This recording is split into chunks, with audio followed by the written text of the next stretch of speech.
One of the joys of being a reporter on a weekly newspaper in the 1960s and 70s was that plenty of time was allowed by editors for good local stories to be dug out and investigated properly. It was a far cry from the situation on many short-staffed local papers these days, with house reporters having little opportunity to tackle stories that need a lot of probing. I can recall countless times when I spent hours on items that were little more than parish pump news, but that were eagerly devoured by readers.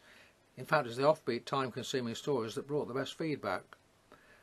I remember how I spent several hours investigating a bitter feud between two old farmers that erupted into a bonfire night confrontation, during which rockets were fired at a barn. One of the farmers was heard to warn his rival, "This village ain't big enough for both of us." Then there's the case of the self-styled king of the local travellers, who was rumoured to have passed away. I tracked down his caravan to a grass verge near Shepshed and found he was still very much alive. He said the rumour of his demise had been started by a rival who was jealous of his success with the ladies. Wreaths had even arrived at his caravan to mark his passing, and the local magistrates' court had quashed fines imposed for parking his mobile home illegally. It turned out to be a smashing story. Around the same time, a rival reporter got a story about a ram, the animal kind that ran into a busy pub and caused havoc among the customers. Great stuff.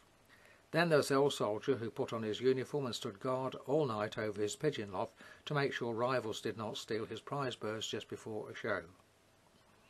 I could go on, but the point is that we reporters in those long gone days did not know how lucky we were.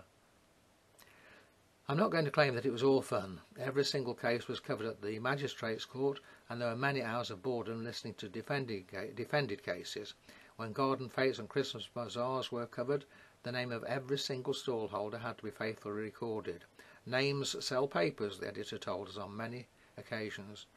But overall, they were golden days. A final thought. I can't believe that we spent so many hours in pubs and coffee bars, all in the line of duty.